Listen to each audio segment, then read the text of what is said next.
جتنا رویا جائے ماتم کیا جائے وہ کم ہے۔ اب جو دوسرا مدعا جس کے بارے میں ہم نے شروع میں بات کی تھی وہ ہے کتاب کے بارے میں۔ اس کا ایک چیپٹر ہے جو سب چیپٹر ہے دا ہیومنسٹ اسکزم کے بارے میں، جس میں روایتی مذاہب اور جو ہیومنسٹ ریلیجنس ہے اس کے بارے میں۔ پھر جو اس میں تیسرا نقطہ ایڈ ہوگا وہ ہے ٹیکنو ریلیجنس، اس کے بارے میں۔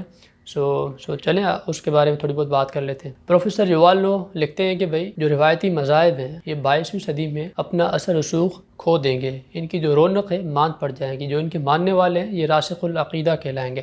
یہ ممکنہ ایک تصویر کشی ہے کہ ہوگا نہیں ہوگا، وہ ایک سوالیہ نشان ہے، لیکن یہ یہاں پر یہ ہے کہ بھائی دنیا کیا سوچ رہی ہے۔ یہ صرف روایتی مذاہب نہیں ہوں گے، جو ہیومنسٹ جسے ریلیجن کہا جاتا تھا، جیسے لبرلزم تھا، سیکولرزم تھا، یا پھر کمیونزم تھا، کیپٹلزم، ایسے جتنے بھی ہیں وہ سب چیزیں ان کے بارے میں لکھا ہے کہ یہ بھی اپنا اثر رسوخ کھو دیں گے۔ کمیونزم اور سوشلزم ان کی جو دھجیاں بکھیری تھیں وہ کیپٹلزم نے کر دی تھی۔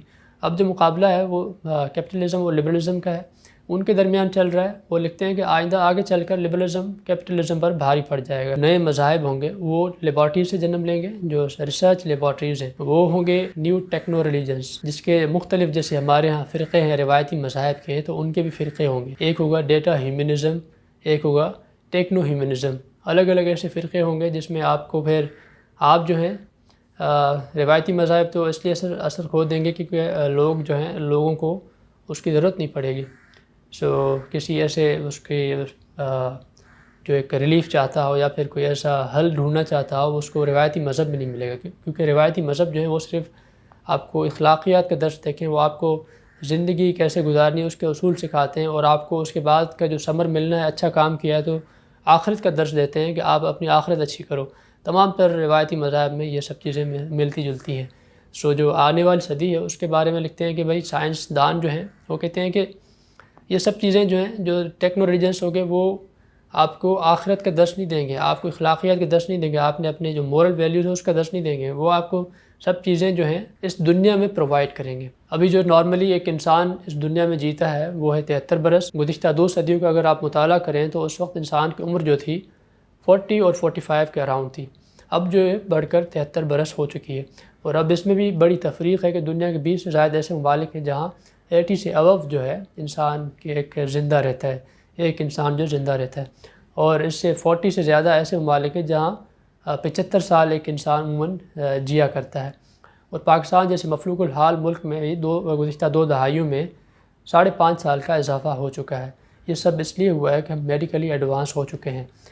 جو ابھی کورونا کی صورتحال ہے، ایسے وائرسز پہلے بھی ہوا کرتے تھے، اور لیکن اس طرح اتنی جلدی کوئی ایسی میڈیسن تیار نہیں ہوتی تھی، کوئی ایسی ویکسین تیار نہیں ہوتی تھی، لیکن اب یہ تیار ہو چکی ہے۔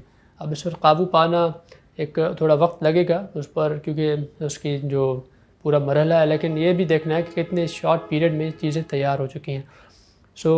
انسان اب جو ہے اگلا جو مرحلہ طے کرے گا اس کا جو سائنٹسٹ ہیں، جو بایو میڈیکل انجینئرس ہیں، جو جینیٹک انجینئرنگ کے ماہر ہیں، جو ایکسپرٹس ہیں، وہ اس کام میں لگے ہوئے ہیں کہ انسان کو اب کیسے تادیر جوان رکھا جائے۔ جو جینیٹک انجینئرنگ کے ذریعے آپ کا جو ڈی این اے ہے اس کو الٹر کیا جا سکتا ہے، آپ کا جو دماغ ہے اس کو کنٹرول کیا جا سکتا ہے، آپ کے دماغ میں چپ لگائی جا سکتی ہے، آپ کیا سوچ رہے ہیں، آپ کا کیا اگلا عمل ہوگا، آپ کا کیا ایکشن ہوگا، یہ سب چیزیں مستقبل میں ہونے والی ہیں۔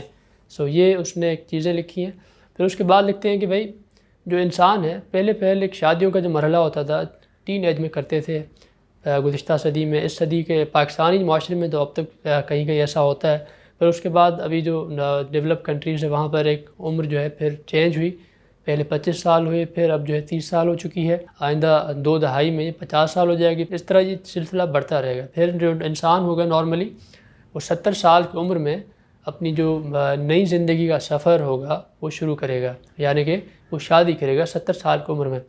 اب 70 سال کی عمر میں نارملی ہم تو ہمارا جو موجودہ سسٹم ہے، جو انسان ہے وہ 70 سال میں بوڑھا ہو چکا ہوتا ہے، لیکن اگلی صدی میں ایسا نہیں ہوگا، کیونکہ چیزیں آپ کی الٹر کی جاتی رہیں گی۔ آپ کو جوان رکھنے کے لیے جو آپ کی جو الٹریشن ہے وہ سلسلہ چلتا رہے گا، آپ کے جو آرگنس ہیں اس کو ریپلیس کیا جاتا رہے گا، کیونکہ سائنس جو ہے وہ کہتی ہے کہ بھئی ڈیتھ جو ہے یہ مینوفیکچرنگ ڈیفیکٹ ہے، مینوفیکچرنگ فالٹ ہے، ہم اس کو دور کر کے رہیں گے، ان کا یہ نسب العین ہے۔ اب یہ سائنس کہتی ہے، اور انسان جو ہے اس میں سب سے متاثر ہوگا۔ یہ بھی لکھا ہے کہ انسان جو ہے سب سے زیادہ متاثر اس لیے ہوگا کیونکہ انسان جو ہے فارغ ہو جائیں گے. جو ابھی جو میجورٹی جو ہم کام کرتے ہیں یہ کام نہیں رہیں گے. سب جو کام ہیں وہ اے آئی کے ذریعے سے ہوں گے, آرٹیفیشیل انٹیلیجنس کے ذریعے سے ہوں گے, اور بڑا بھیانک مستقبل ہوگا اگر آپ نے جو چینج ہے, جو اڈاپٹیبلٹی نہیں سیکھی, اگر آپ چیزوں کو اڈاپٹ نہیں کرتے سو آپ کا اس دنیا میں جینا بیکار ہو جائے گا. سو وہ زمانہ ہوگا ٹیکنو ہیومنزم کا. زیادہ تر کام جو ہے روبوٹس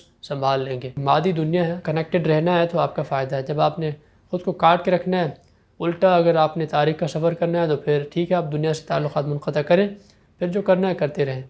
اگر دنیا کے ساتھ جڑے رہنا ہے, آگے بڑھنا ہے, اور اپنے مذہب اور اپنے آپ کو اپنی ثقافت کو برقرار رکھنا ہے, تو اپنی چیزوں کو بھی برقرار رکھیں اور نئی چیزوں کو بھی اڈاپٹ کریں, سیکھیں. نئے مشاہدات جو سائنس میں ہو رہے ہیں ان کو پڑھیں, ان کو آنے والی نسلوں میں منتقل کریں, ان کو سمجھائیں کہ بھائی آگے والی مستقبل کی جو دنیا ہے اس کا خاکہ کچھ یوں ہوگا. سو اپنے آپ کو اس طرح پریپیئر کرو. سو یہ صورتحال ہے. فی الحال یہی تھا. اپنا اور اپنے پیاروں کا خیال رکھیے گا. اگلے ولاگ میں آپ سے پھر ملاقات ہوگی. تب تک کے لیے اجازت دیجیے. اللہ حافظ.